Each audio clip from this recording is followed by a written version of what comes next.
Hey everyone, Liz here. Hope you well and we're waiting for my new video to come your way. So get ready for the thrill. Here I would like to share my personal experience with you that I love to watch horror movies in candlelight as it creates an enormous and scary atmosphere. I love it a lot and I enjoy it a lot. As there are screeching sounds, it sounds so amazing. These sounds give you creeps. Sometimes you get startled and you come and sit at the edge of your seat. And you can feel the hair on your body stand by fear, and it continuously keeps your mind working. You start to think that's what's going to happen now, so let's not keep you waiting and let's begin the story. First of all, I'll give you a brief description followed by the story. In 1976, paranormal investigators Ed and Lauren Warren investigate the Amityville murders at the Amityville house to determine if a demonic presence was truly responsible for Ronaldo DeFeo killing his entire family on November 13, 1974, and the subsequent haunting incident involving the Lutz family.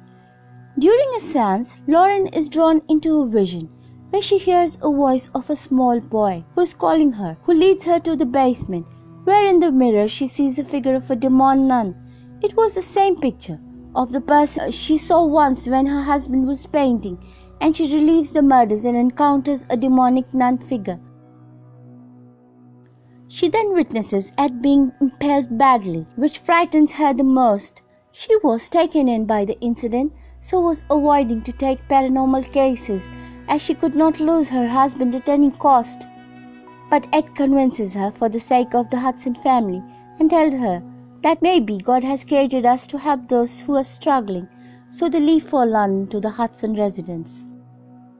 In 1977, in London Borough of Enfield, the Hudson family, who consists of Mother Peggy and their 4 children, Margaret, Janet, Billy and Johnny, who live here. As Peggy is a single parent, she takes care of her children as the father has left them for another lady.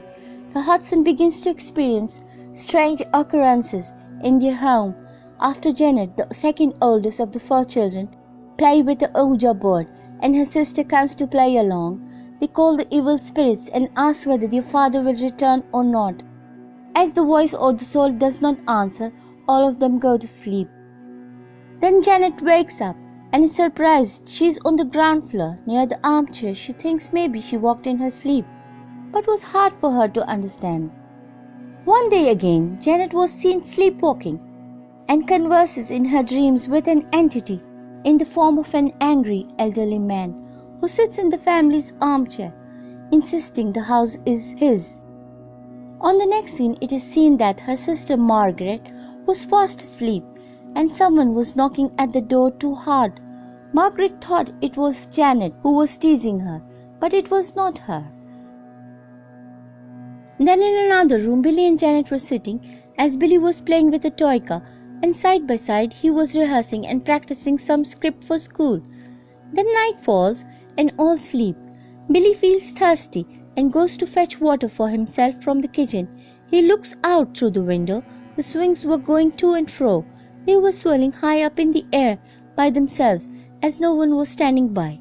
He got scared and was surprised to see all this. He goes back to his room. His leg hits a car which he was playing with. He pushes the car back with his feet against a tent which is lying there. The car comes back. He pushes it again and again it comes back. He recalls this whole incident to his mother. Then Mom comes and looks at the tent but finds nothing. We see Janet talking to someone in the dark.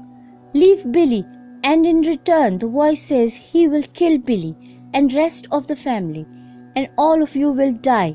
Margaret asks Janet, to whom are you talking to? Then Janet replies that don't ask of Billy, leave him and go away. Janet was too shaken by this incident that she caught fever, and the next day she did not go to school. She was watching TV. The channels started changing by themselves. This was strange. She went near to check and started tuning up the channels. There she saw, in the reflection of the screen, an old man sitting on the armchair saying, "This is my house, go away."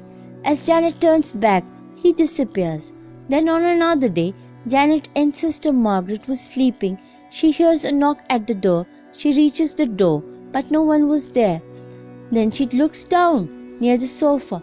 It was shaking. She comes back to her room and closes the door. The door opens by itself. Someone pulls her bedsheet and she hears someone coming as it bites her shoulder. Both of the beds of their sisters were shaking and swirling in the air. Both started shouting loudly, "Mom, Mom, Mom, come to see us." Then they tell her everything. Mom searches the room and finds an Ouija board there. She blames her kids because of this is happening. She scolds all her kids. Then in front of her, a dressing table moves very instantly and she gets startled, and all of them move to their neighbor's house, Mr. Nottingham. Eventually, the Hodgson tells their neighbors that since many days they are witnessing paranormal events, terrifying them into seeking refuge with them. When the media attempts to interview the family, Janet is possessed by the elderly man, Bill Wilkins, who previously lived and died in the house. As Janet shows more signs of demonic possession, the Warrens and their assistants are requested to prove whether or not Janet's possession is a hoax. Lauren, fearfully that her vision of Ed's death may become reality, warns him not to get involved. She has another vision of the demonic nun in Ed's study. The demon says its name, which Lauren scratches into her Bible in a trance. While staying at the Hodgson's residence, Ed and Lauren consult other paranormal investigators, including Maurice Gross and Anita Gregory, on the legitimacy of the case. Gregory presents video evidence of Janet wrecking the kitchen on purpose, thereby discrediting the haunting. Based on this, Ed and Lauren decide to leave, believing the family is lying for fame. However, they discover that the spirit of Wilkins is only a pawn, being manipulated by the true demon, the powerful nun, who is seeking to break Janet's will. Lauren realizes that her abilities had been blocked by the nun, preventing her from grasping the truth of Janet's possession. Ed and Lauren quickly return to the Hodgson residence, only to find Janet possessed and the rest of the Hodgson locked outside the house. Ed ventures inside alone and finds Janet at the window, ready to commit suicide. He manages to grab Janet in time, but is close to falling. Lightning strikes the tree in the yard, turning it into the stump that impales Ed in Lauren's vision. Lauren finds her Bible, in which she wrote the demon's name, Valak. She addresses the demon by its name. Calling the demon by its name will weaken her, she assumes. She successfully condemns it back to hell.